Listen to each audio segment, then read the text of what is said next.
परमेश्वर के नाम की स्तुति हो, परमेश्वर के नाम की जय जयकार हो, परमेश्वर की कृपा और करुणा आप लोगों पर बहुत आयत से बरसें। और प्रभु की वचन में से हम पढ़ने जा रहे हैं। हम एपिसोड J74 नहीं तो J74 हम पढ़ने जा रहे हैं। 74 में परमेश्वर क्या बोल रहे हैं, प्रभु का अनुशासन अपने बच्चों के साथ कैसा वो कर रहा है और उससे हमको क्या फ़ायदा है और क्या नुकसान है, ये सब कुछ इसके अंदर बताया हुआ है। और हम आज जो पढ़ने जा रहे हैं वो रोमियो की पत्री, ये 6वां अध्याय 12वां आयत, 6वां अध्याय 12वां आयत में से अपन पढ़ रहे हैं। और हमने उसके पहले हम रोमियो की पत्री 6वां अध्याय 14वां आयत पढ़ेंगे, जो कल अपन ने बात किया था, उसमें से अपन कुछ विचार करेंगे और उसके बाद अपन 12वां आयत में जाएंगे। प्रभु हमसे क्या कहते हैं हम देखते हैं और प्रभु की आशीष आप लोगों को मिले और परमेश्वर आपको उससे फलवंत करे, और यही मैं चाहता हूँ और यही मेरी इच्छा है। और अब रोमियो की पत्री 6 के 14वां आयत में क्या लिखा हुआ है, लिखा है तुम पर पाप का शासन नहीं होगा। यहाँ पर मैंने आपको पहले ही बता दिया कि पाप का शासन, पाप अपने ऊपर राज्य नहीं करेगा, वो उनका राज्य नहीं होगा, शासन नहीं होगा, क्योंकि तुम व्यवस्था के सहारे नहीं जीते हो। क्योंकि तुम, उसका कारण क्या है कि तुम न्याय प्रमाण के हिसाब से नहीं जी रहे हो, हम कानून के हिसाब से नहीं जी रहे हो। हम किसके हिसाब से जी रहे हैं, हम परमेश्वर की इच्छा के अनुसार जी रहे हैं। परमेश्वर जो हमको बताता है उसके हिसाब से जी रहे हैं, और उसके कारण पाप आपके ऊपर राज्य नहीं करेगा और नहीं, बल्कि परमेश्वर के अनुग्रह के सहारे जीते हैं। और क्या बताया कि परमेश्वर के अनुग्रह आप के साथ हम जी रहे हैं, तो हमको चलाने वाला कौन है, परमेश्वर का अनुग्रह, और यह कह सकते हैं परमेश्वर की कृपा। इंग्लिश में यही बोला है, यही बात को आप लोगों को थोड़ा सा और दूसरी रीति से हम देखते हैं। सिन शैल नॉट डोमिनियन ओवर, मतलब क्या कहता है, पाप तुम्हारे ऊपर राज नहीं कर सकते, या तुम्हारे पर तुमको क्या कहते हैं, दबा के शासन नहीं कर सकते हैं और तुमको दबा नहीं सकते। For you are not under law, आप लोग न्याय के अधीन नहीं हो, आप न्याय के अधीन नहीं हो, बट अंडर ग्रेस। हम किसके अधीन हैं, परमेश्वर की कृपा के अधीन है।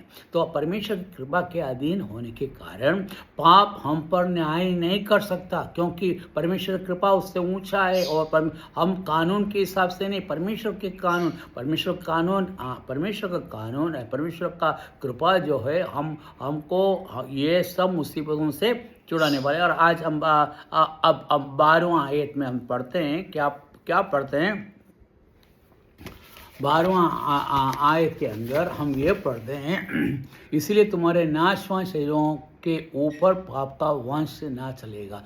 ये बता रहा है कि पौलुस ये कह रहा है कि हमारे शरीर जो है नाशवान है, हमारा शरीर जो है नाशवान मतलब कि ये मिट्टी के अंदर मिलने वाला शरीर, क्योंकि हम कहाँ से निकाला गया, मिट्टी में से निकाला गया, और मिट्टी में से निकाला है तो हम कहाँ पर जाएंगे, मिट्टी में ही जाएंगे। तो हम नाशवान शरीर है, क्योंकि इस शरीर को हम किसी प्रकार से युगानुयुग रख नहीं सकते हैं, क्योंकि ये क्या है, ये नाशवान है, क्योंकि ये मिट्टी में। और आप देखेंगे जैसे ही आपको मिट्टी में गाड़ देते हैं या जला के गाड़ते हैं, कैसे भी करते हैं, वैसे ही मिट्टी से मिल जाता है, और क्योंकि और उसका नामो निशान नहीं दिखता।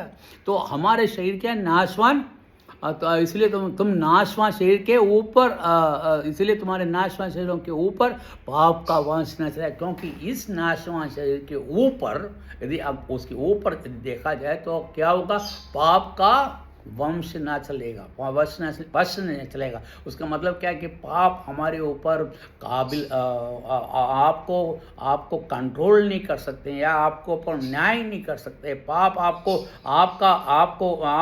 आपको उसके मुट्ठियों में जकड़ नहीं सकते। हमें उसमें से छुटकारा दिया हुआ है, क्योंकि हम उस नाशवान शरीर से भी ऊपर है, क्योंकि हम अभी किस प्रकार से जी रहे हैं, परमेश्वर कृपा से, परमेश्वर के अनुग्रह से। परमेश्वर की कृपा इस यहाँ के नियम, मतलब ये नाशवान शरीर के नियम से ऊपर है। तो इसलिए कह रहा है, इसीलिए तुम्हारे नाशवान शरीरों के ऊपर पाप का वंश ना चले, उसके ऊपर। और ये भी कह रहा है कि हमारे ऊपर किसका वंश नहीं चलेगा, पाप का वश नहीं चलेगा, ताकि तुम पाप की इच्छाओं पर कभी ना चलो। इसलिए तुम ये सोचो, इसलिए तुमको पाप की इच्छाओं पर चलने की जरूरत नहीं है। क्यों पाप की इच्छा पर चलने? क्योंकि पाप आपको क्या पाप आपको क्या करवा, पाप कैसे चलाते हैं आपको?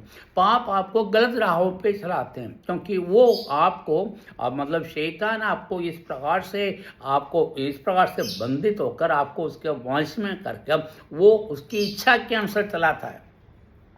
देखिए कैसे पाप और उसके कारण क्या होता है कि हमारा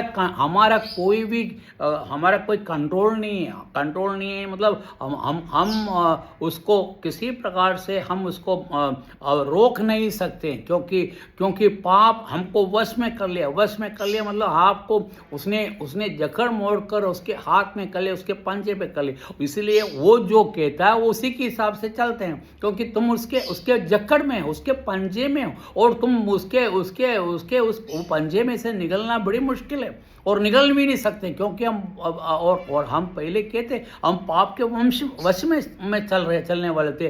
ताकि तो अब क्या बता रहे, ताकि इसलिए जब परमेश्वर ने आपको चुरा लिया, परमेश्वर ने आपको अपना बेटा बना लिया, परमेश्वर ने आपके पाप का सारा जो मजदूरी है उसको दे दिया, तो अब पाप को आपके ऊपर न्याय नहीं है। मतलब यहाँ पर मैंने आपको पहले ही बताया कि हम पहले किसके अधीन थे या किसकी गुलाम थे? हम पाप के गुलाम थे या शैतान के गुलाम थे। अब शैतान के गुलामी से हम निकल गए, हम शैतान की गुलामी से निकल गए। शैतान अब हमारे ऊपर राज नहीं कर सकते, क्योंकि उसका जो उसके हाथ में गुलामी में हम थे। प्रभु यीशु मसीह ने क्या करा? हमें खरीद लिया, शैतान के हाथ से हमें खरीद लिया। वही वो कैसे खरीदा है आपको मालूम होना चाहिए। परमेश्वर ने या प्रभु यीशु मसीह ने हमको खरीदा किससे? उसके बहुमूल्य रक्त से, ना कि सोना और चांदी और पैसे से नहीं, और बहुमूल्य चीज़ों से नहीं खरीदा है। उससे भी बहुमूल्य मतलब उससे भी बहुमूल्य, मतलब जो कोई भी नहीं दे सकता। आप अपने पूरे खून देकर हम किसी की जान बचा सकते हैं, और प्रभु यीशु मसीह ने वही करा है। उसने अपना खून देकर, खून में मतलब जान है, और ये खून को उसने शैतान को पूरी तरह निछावर दे दिया, और उसको देकर हमें खरीद लिया। अब शैतान का कोई भी काम हमारे ऊपर चल नहीं सकते। बाकी क्या है कि हमें, और वो क्या करता है, अब क्या करता है, वो हमें डराता है। देखो तुम हमारे साथ रहोगे, तुमको ये फायदा होगा, तुमको हर चीज कर सकते हो, और तुम ये कर सकते हो, तुमको हम कंट्रोल नहीं करें, तुमको जो चाहिए। अरे तुम सिगरेट पीना, तुम सिगरेट पियो, शादी मतलब व्यभिचार करना है व्यभिचार करो, चोरी करना है करो, डकैती करना है करो, तुमको दूसरों को मारना है मारो, दूसरों से झगड़ा करना है करो, उनके विपरीत चलना है, तुम चलो, तुम जो भी करो, हम तुम्हारे साथ हैं। तुमको तुम्हारी इच्छा, तुमको माँ बाप को सुनने की जरूरत नहीं है। उनके अधीन नहीं हो, तुम मेरे साथ हो, वो आपको कुछ नहीं कर सकते। इसलिए आप जो करना है, तुम्हारे जो मन में आए तुम करो। इसका मतलब क्या हुआ? और हमारे मन क्या है, हम पाप के अधीन में था, और इसीलिए हम उसके हिसाब से हम चलते थे। अब परमेश्वर कह रहा है कि तुम्हें उसके हाथ के, उसके चंगुल में से हमें निकाल दिया, और निकालने के बाद अब क्या होता है? और उसके बाद हमें निकाला ही नहीं, और उसने गुलाम को गुलामी में बेचा जाता है, और जो मालिक गुलाम को खरीदते हैं वो क्या है? उसका गुलाम रहता है। और यहाँ पर परमेश्वर ने हमें गुलाम बना के नहीं खरीदा है, उसने गुलामी से हमें खरीदा जरूर है, और उसके बाद हमें मुक्त कर दिया। तुम बिल्कुल स्वतंत्र हो, तुमको जैसा मन करे वैसा करो। बाकी आपको यह मालूम होना चाहिए तुम किसके गुलामी में हो? शैतान की गुलामी से अब प्रभु की गुलामी में आ गया। बाकी वो मालिक इतना अच्छा है कि आपको दंड देना नहीं चाह रहा है, आपको मुश्किल में डालना नहीं चाह रहा है, वो आपकी सहायता करना चाह रहा है। और उसमें क्या होता है, और ऐसे में क्या हो रहा है, तो शैतान इसी का फायदा उठाकर क्या करता है? आपको डराता है, धमकाता है। कैसे डराता है? वो कहते हैं कि शैतान जो है गरजते सिंह के समान आपके ऊपर कूदने जा रहे हैं। कूद नहीं रहे हैं, कूदने जा रहे हैं। मतलब और वो ऐसा ऐसा ऐसा ऐसा कूदने के लिए आ रहे हैं, ऐसा लगेगा कि वो क्या कर रहा है, आपको चीर फाड़ के खा जाएगा। बाकी ऐसा हो नहीं सकता, क्योंकि क्या उसके अधीन नहीं है।